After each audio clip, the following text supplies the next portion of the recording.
que é a situação seguinte, o pai, ele hoje pensa que o professor é que deve fazer tudo com o seu filho, educar, dar bons modos, gerar... Eu sou do tempo que eu tinha que estudar o SPB, Educação Moral e Silva, cantar o hino nacional em pé, lá na Vila Nova, lá em Londrina, antes de entrar na sala de aula. E meus pais me davam uma linha, me deram uma linha de vida. E hoje...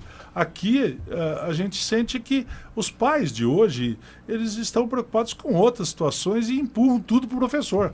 Qual é a verdadeira função do professor, do ensinante, como o senhor às vezes diz? Muita gente confunde educação com escolarização. Educação é a formação de uma pessoa. Escolarização é um pedaço da educação. O que nós professoras e professores fazemos é escolarização. Outro dia, num debate, um pai me perguntava: professor, o que é que a família pode fazer para ajudar a escola na educação dos nossos filhos?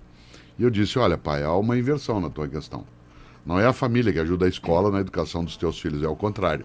É a escola que ajuda a tua família na educação dos teus filhos, fazendo escolarização.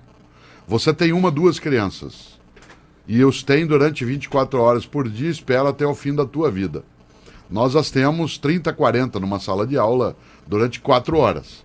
Se você supõe que tendo só 2, né, você tem dificuldade de fazer, imagine se nós, né, com um conjunto de crianças, conseguiríamos substituir o que é a tarefa da família. Por isso, assim como hoje tem o personal trainer, assim como tem o personal stylist, para ajudar a pessoa a se vestir, alguns acham que tem personal father e personal mother. Isto é, gente que substitui o pai e a mãe nisso. Não. A tarefa de educação dos filhos é da família em primeiro lugar e do poder público de forma secundária. A escola faz escolarização.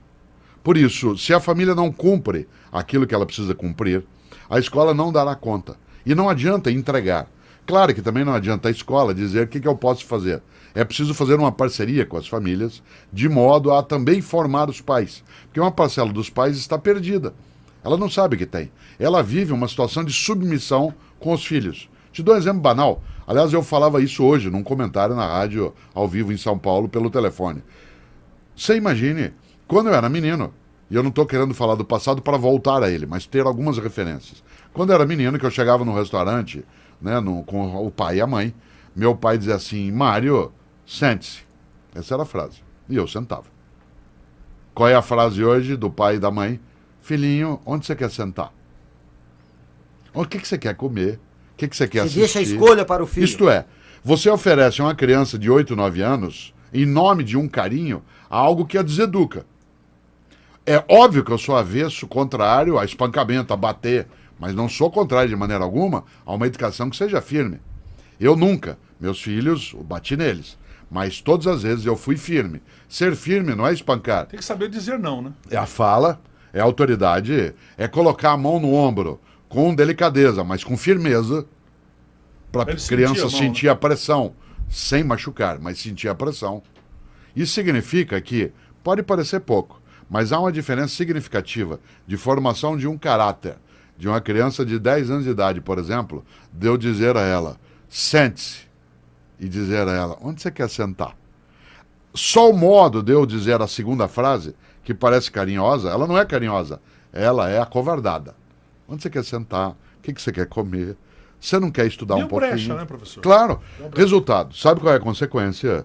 Parte dessas crianças é formada em famílias que não têm autoridade sobre ela, a criança dorme na hora que ela quer, come o que ela deseja, ela sai ou vê o programa que ela quiser, ou rádio, seja o que for.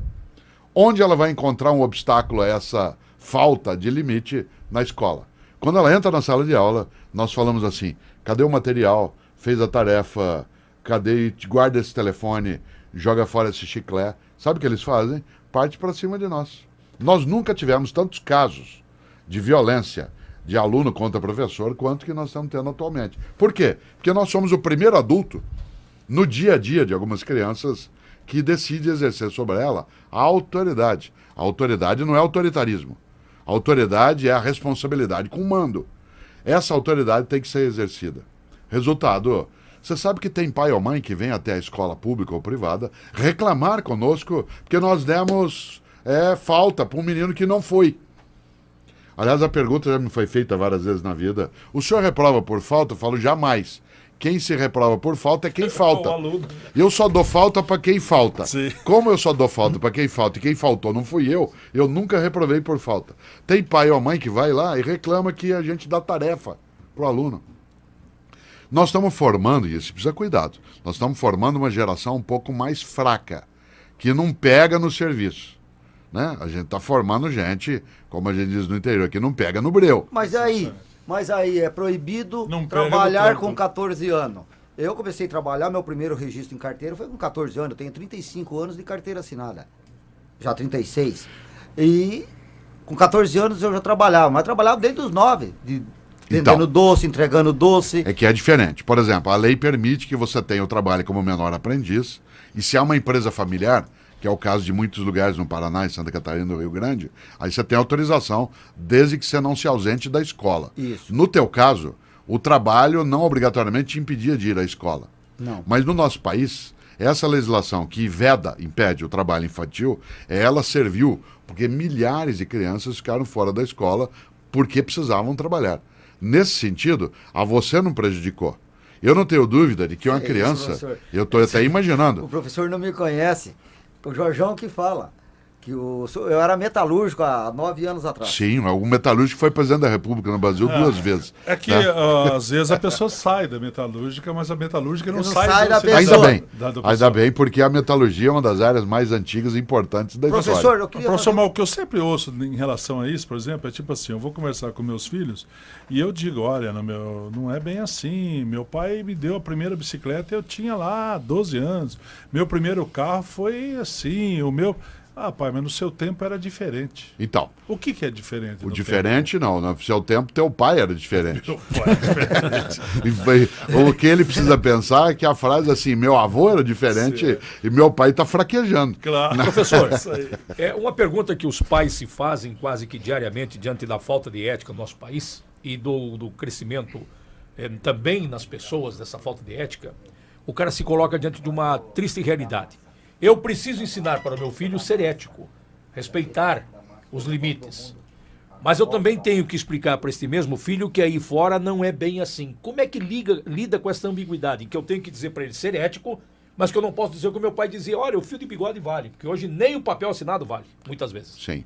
Veja só, se eu fosse uma pessoa que tivesse diabetes, eu não tenho, mas se eu tivesse, eu teria que ter controle alimentar.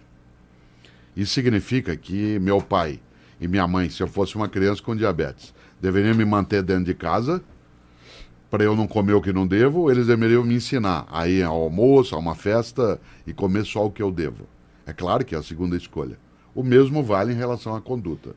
Meu pai e minha mãe poderiam ter me dito, se eu tivesse diabetes, filho, você não pode comer isso, isso e isso, porque te faz mal, mas pode comer isso, isso e isso.